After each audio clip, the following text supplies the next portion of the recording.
Ini biar untuk tahu preventifnya. Mereka biasanya gimana kalau dengan bukan pakai cara lu? Mereka mainnya yang blue chip bro. Tadi mainnya BCA, BRI, Mandiri, atau nggak mainnya value investing, cari ya perusahaan-perusahaan yang pembukuannya tinggi. Karena di akuisisi. Umumnya gimana mereka mainnya? Ini biar untuk tahu preventifnya. Mereka biasanya gimana kalau dengan bukan pakai cara lu? Mereka mainnya yang blue chip bro. Tadi mainnya BCA, BRI, Mandiri, atau nggak mainnya value investing, cari ya perusahaan-perusahaan yang pembukuannya murah, dia beli, nanti udah naik, dia jual. Lama, naiknya kecil, naiknya 15%, 10%. Kapan kayanya bro bisa dihina bapak gua?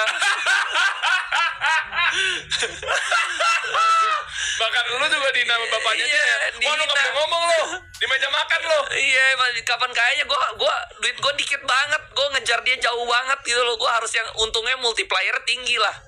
Ya kalau sekarang udah kaya ya gue multiplier sedikit gak apa-apa. Tapi saat gue masih miskin nggak bisa lah kalau main multiplier kecil. Coba contoh nih misalnya nih, lu duitnya 100 juta, lu masuknya Bitcoin, kapan kayanya bro? Ya, kan? Yang untuk spot ya. Iya, spot. Di luar dari futures bla bla bla, iya. Tapi juga bukan advice ke lu ya, karena banyak kehati-hatian. Iya, jadi menurut gua boleh nggak masuk Bitcoin? Boleh kalau asetnya sudah besar. Boleh nggak masuk emas? Boleh kalau asetnya udah gede, besar. Kalau lu duitnya masih kecil, nggak bisa masuk yang gitu. Harus yang multipliernya tinggi, antara lu dagang, kerja, atau lu cari saham yang gainnya tinggi. Nanti dagang kerja cuma mentok 1 miliar lagi 10 tahun. Ya awal-awalnya boleh ya, mungkin sampai 500 juta pertama harus kerja sih, harus usaha lah. Karena kalau nggak ada modalnya dong. Iya, maksud gue kalau mau ke saham itu minimum berapa? Coba gue langsung ini aja deh, praktis aja deh. Mereka misalnya 100 juta gitu, ya, bisa nggak? Bisa. Sebenarnya 10 juta juga bisa, cuman multipliernya nggak berasa. Ya. Harus di atas 100 menurut gue. Biar berasa minimal 100? Ya. Serius? Iya, di atas 100. Karena 100 kalau dapat yang 100% dapat 100 juta lagi. Oh iya, kalau tapi di saham Indonesia banyak bro yang 100%, yang 100% ke atas tuh banyak sekali. Contoh? Ya Garuda udah 100%. Terus brand, TPIA, Cuan, Pani itu ratusan persen semua. Banyak saham yang ratusan persen di bursa saham Indonesia. Yang gue pilih tahun ini PEK itu baru berapa bulan juga udah 500%. Belum terlambat ya kalau masuk sekarang, teman-teman. Jangan pelajarin dulu. Ini kan edukasi ya, bukan rekomendasi. Ya enggak, artinya kalau udah dipelajarin, ketika boleh terbang-terbang nih semuanya udah pernah naik, dia nggak terlambat nih. Jangan, tunggu koreksi dulu. Kapan? Kita cari timing dia koreksi baru kita masuk. Sama kita lihat, hitung valuasi perusahaan ini kira-kira berapa. Contoh misalnya nih, contoh gue di Pantai Indah Kapuk ya. Dulu tuh waktu gue beli valuasi 1 triliun, 1 T perusahaan ini. Tapi setelah gue muterin Pantai Indah Kapuk, wah ini valuasi minimal 100 T. Ya udah, lu pasti tahu nih, lu pasti untungnya 100 kali lipat. Gitu. Nah di Pantai Indah Kapuk gue untung 3000% bro. 30 kali lipat. Padahal target gue cuma 10 kali lipat, malah untungnya 30 kali lipat. Ya terus gue kan all in tuh, puluhan miliar yang gue untung dari bank digital tadi. Ya udah jadi ratusan miliar bro di situ gue. Tapi bisa ditarik dari situ bapak gue udah ngasih hina gue. Gitu. Gue langsung, terus orang-orang bilang, perlu nggak sih sebenarnya beli sports car? Sebenarnya nggak perlu. Buat orang-orang teman-teman tuh sebenarnya nggak perlu. Tapi buat gue perlu bro. Karena gue butuh membuktikan. Karena kan kalau misalnya gue bilang, Pak gue sekarang udah kaya, dia nggak percaya. Tapi kalau gue misalnya bawa Ferrari, zreng, wah dia langsung, wah ini nggak main-main nih. Dia kan S-Class, gue harus lebih mahal dari dia bro. Iya. Gitu. Tapi kalau dia bilang, alah paling minjem. Terus tetap dia gengsi. Alah, lu mobil mahal-mahal lu mau ngebut di mana sih, macam gitu. terserah ada aja dia. Ada aja, terserah. Yang penting mobil gua udah lebih mahal gitu loh. Ini harus yang kuat mental guys. Ya ini jangan ditiru-tiru orang-orang asal-asalan. Ibaratnya dihina bokap, ya kan, tapi lu coba-coba, gua akan tunjukkan. Malah yang ada ambisius, akhirnya jadi greedy. Betul. Itu yang jadi bahaya tuh ntar. Jadi sebenarnya buat teman-teman kalau dihina orang ya, jangan kecil hati. Anggap ini kita naik kuda gitu, dipecut malah kita harus lari lebih kencang gitu. Itu gak apa-apa, hinaan itu justru bagus ya. Kalau mungkin kalau dulu ya gue nggak dihina, terus gue lulus langsung dikasih duit gede gitu ya sama orang tua, mungkin gue sekarang nggak jadi apa-apa. Mungkin gue sama kayak teman-teman gue yang kaya-kaya tapi nggak jadi apa-apa, karena udah nyaman bro. Gitu. Jadi aset tuh berarti sekarang apa aja bro? Enggak lah, dikit. Enggak, bukan. Jangan ngomong aset dulu deh. Teman-teman lebih suka nominal lah, biar untuk memotivasi bro. Sekarang total berarti 20.000%. Tadinya sempat 30.000%. Lebih kalau dari awal ya. Iya. Dari 500 juta itu. Lebih udah hampir 100 ribuan kali sekarang mah. Boleh main cepet aja nggak? Ini jadi berapa, ini jadi berapa, ini jadi berapa? Jelasin versi lu sampai sekarang tuh dalam waktu 2 menit misalnya. 2 menit ya. Oke, misalnya gue awal Arto jadi belasan miliar. Enggak, berapa masuknya dulu deh? Masuk berapa? 500 juta. 500 juta jadi belasan. Jadi sekitar 12-an miliar. Oke, terus? Gue jual 2 miliar, masukin satu bank digital juga, BBHI, yang udah dijual sama bokap gue tuh ke CT. Gue tahu dong, ini pasti jadi sesuatu lagi kan. Gue masuk 2 miliar, 2 miliar ini jadi belasan miliar lagi juga. Terus udah gitu, di situ gue ambil sedikit, gue ada trading, ada beli BBYB, juga sama 1 miliar jadi 4 miliar. Jadi yang kecil-kecil juga banyak. Terus ada beli BNBA juga sama, dapat jadi ratusan juta jadi 1-2 miliar. Nah dari totalnya kan ada puluhan miliar nih. Puluhan miliar ini gue all in ke Paninya naik ya 3.000 sampai 2.000. Itu kan 20 kali lipat ya, kira-kira udah tau lah kira-kira berapa. Oke. Gak enak ya kalau sebut angka pasti. Sebut aja bro. Janganlah ya. Oh ya, lu kan bisa dihitung sama kalkulator juga. Iya, itu silakan hitung sendiri aja ya, kira-kira segitu. Oke. Gitu. Nah terus udah gitu gue main leverage. Jadi begitu asetnya udah gede, jadi kalau di saham itu, saham ini bisa dijaminkan ke bank. Ke bank atau ke sekuritas, untuk kita dapat duit lagi lebih banyak. Jadi duit ini gue bisa invest lagi lebih banyak lagi, ini naik lagi ya, jaga jadi duitnya banyak sekali. Jadi gain gue dari awal ini sebenarnya udah hampir 100 ribuan persen. Kalau itu 20 ribu itu sebenarnya berita 2 tahun lalu lah. Media jurnalis jangan kurang-kurangin dong hartanya dia. jangan dihitung, nggak usah dihitung. Banyak yang lebih kaya. Hitung Timothy Ronald sama Andrew aja. Malah lu lempar badan biar lu nggak dihitung. Jangan. Tapi kan bisa kelihatan semua lah. Iya. Kan bisa kelihatan semua. Gue pajak bersih. Reksadana juga loh. Reksadana nggak? Kenapa? Karena gue masih bisa nyari yang ini ya. Mungkin kalau one day gue udah nggak bisa nyari yang untungnya gede, mungkin gue nanti one day ke reksadana atau mungkin nanti ke Bitcoin ya, kalau gue udah nggak bisa dapat ya. Tapi selama gue bisa dapat yang bagus-bagus ya, kenapa gue kesono dulu, gue cari yang returnnya gede dulu lah. Lu udah punya segitu banyaknya, lu masih nggak percaya Bitcoin? Kan game lu game orang 1 juta rupiah sama game atau di kepala 10 juta beda. Mungkin 1 juta. Ini gue coba mewakili kubu Bitcoin yang memang dia all in ya. Gue nggak lagi mewakili siapa-siapa nih. Pokoknya gue lagi anggaplah yang itu aja. Orang yang udah 1 juta hartanya, dia pasti Bitcoin scam. Naik 10 juta masih scam lah. 100 juta gitu kan, 1 miliar sampai 100 miliar misalnya. Maksud gue adalah bukan hanya uangnya, tapi yang mau gue bahas adalah insight dia berpikir, teman ngobrolnya, ya kan, kondisi ekonominya, apa yang dia tonton, apa yang dia lihat. Jadi kan game-nya berbeda bro. Mungkin aset lo dengan 100 miliar, tontonan lo udah berubah bro. Ya kan, tontonnya ini kasih solusi. Siap. Iya. Memang. Iya. Charlie Munger juga waktu semasa hidupnya juga nonton ini sih. Jadi maksud gue, ini kan beda tontonannya, insight-nya, obrolannya, ya cara memitigasinya, ya kan berbeda lah. Nah maksud gue, lu di titik yang Bitcoin percaya atau tidak? Percaya, tapi gue nggak berani all in. Gue percaya mungkin masuk maksimal 5% mungkin berani ya, atau 10% lah ya, mungkin berani ya. Berarti 10M. Ya, kalau mungkin lah ya. Miliar, misal. Biar mungkin 10M ya. 10M lu masuk. Tapi udah dilakuin? Belum. Ya kenapa? Karena gue cari yang lain banyak. Sayang misalnya, gue tahu nih misalnya target setahun ini paling tertinggi ya Bitcoin, paling 120.000. Gitu loh. 120.000 paling naik 20%. Gue masih dapat saham tuh banyak yang setahun ini tuh bisa 100%.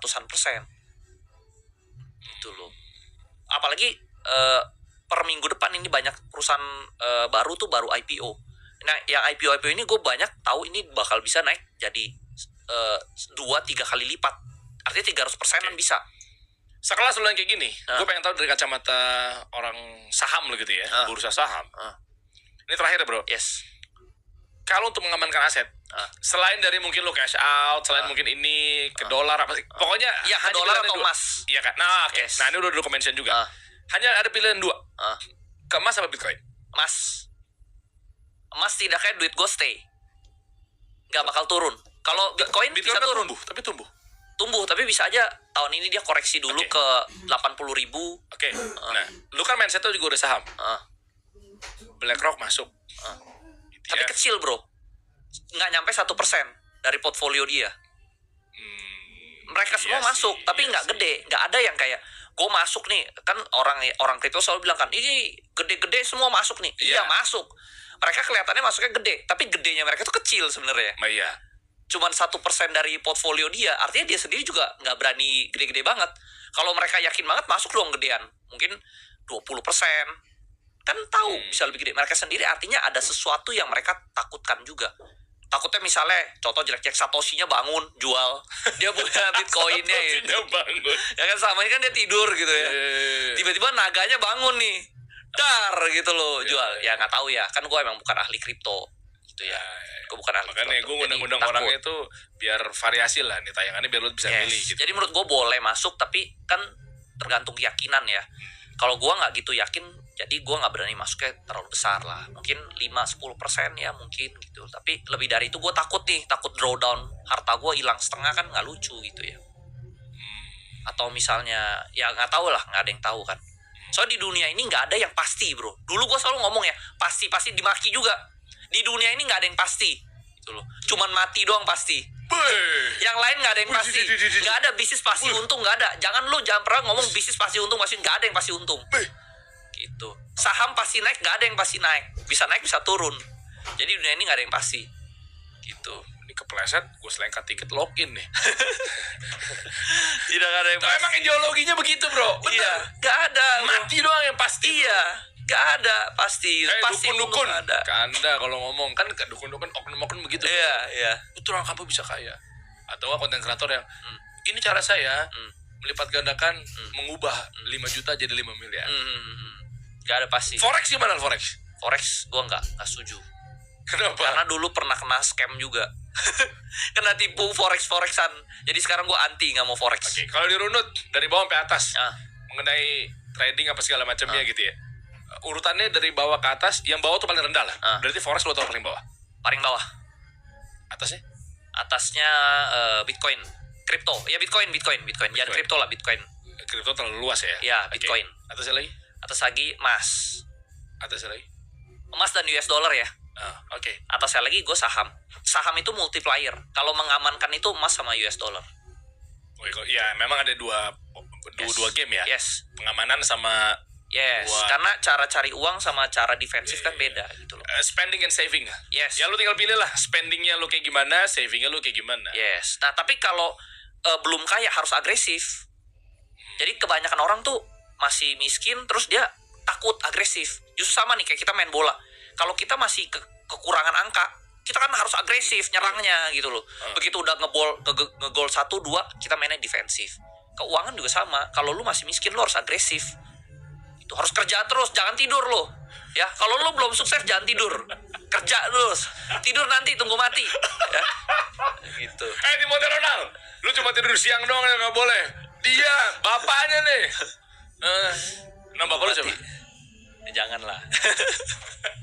Nanti gue dicengin sama bapak kayak dulu SMA aja. SD ya. Enggak, gue mau nyampe apresiasi bro. Gue gimana mau nyampe? Udahlah, bapaknya Andre Hakim lah. Siapapun itu lah ya. Om, keren om didikannya om. Anaknya udah jadi kayak sekarang. Sampai sakit mental dulu gue ya. Oh iya, tapi nyatanya top. Meskipun banyak gantinya ya, karena anaknya banyak om ya. Iya. Tapi ternyata gimana, masih berubah pikiran? Masih tetap atau udah berubah pikiran mau ganti dia? Udah kaya kayaknya enggak ya? Enggak. Udah ngasih apa buat bokap lo? Hah? Udah ngasih apa buat bokap lo? Ngasih pinjaman lah ya. Pinjam duit ya. Parah lo. Tetap diutangin ya. Parah banget orang. Begitu dikasih utang dia jadi lebih dihargain bro. Kompetisinya bapak sendiri tapi ada sisi positif ya sih. Si bapak sendiri. Kalau mau tahu lebih lanjut, lu ada kayak edukasi nggak sih bro? Ada di Stockwise. Stockwise. Yes. Itu gimana konsepnya? Lu tinggal buka aja deh di sini deh. Ya, jadi nggak bisa asal-asalan nih ya teman-teman, hati-hati ya. Iya. Main ngegas. Ya. Banyak penipuan. Stockwise tuh berarti. Ya itu dari link ya. Ini ya, belajar investasi saham multi-bagger. Yes.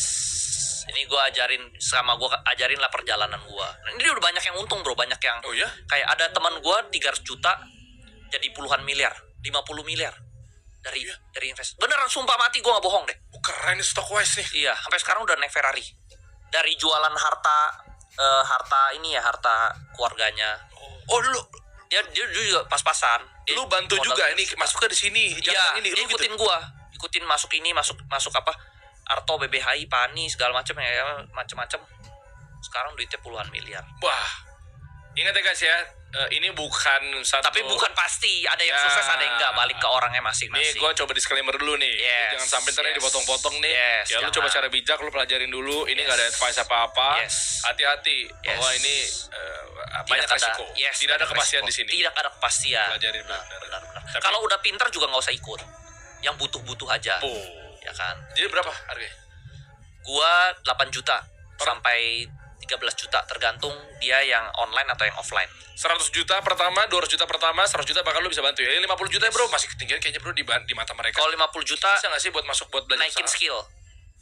Buat nginvest di mana gitu? Gak usah ikut kelas gua kalau 50 juta, lu mendingan nonton YouTube aja. YouTube gua juga banyak gua kasih edukasi gratis kan. 50 juta buat invest di mananya biar Oh, aman ya? iya, Enggak, buat maksud gue 50 juta tuh buat dia invest di Buat invest. Buat saham. Masih Menurut oke gue nggak? pelajarin dulu. Oke aja. Buat pelajaran oke lah. Gue dulu awal-awal 10 juta bro. 2017 gue masuk Apa? 10 juta. 10 juta apa? Invest saham pertama kali 10 juta rupiah. Begitu menang yakin tambah top up 50 juta. Kan dari Bisa kan, ternyata ya? kan gue dari gaji dulu bro. Jadi iya. tambah dikit, tambah dia ada untung bisnis tambah lagi 100 juta, ada untung bisnis tambah. Jadi total uang yang gue udah masuk di saham tuh 1 miliar doang. Gak pernah gue top up lagi. Dari dulu sampai sekarang cuma 1 miliar doang. Jadi sekarang udah berapa ribu persen ya? Iya itu Jadi puluhan lu cuma 1 persen. miliar udah Gak ada. tinggal Yes. gulung Untungnya aja. gulung terus.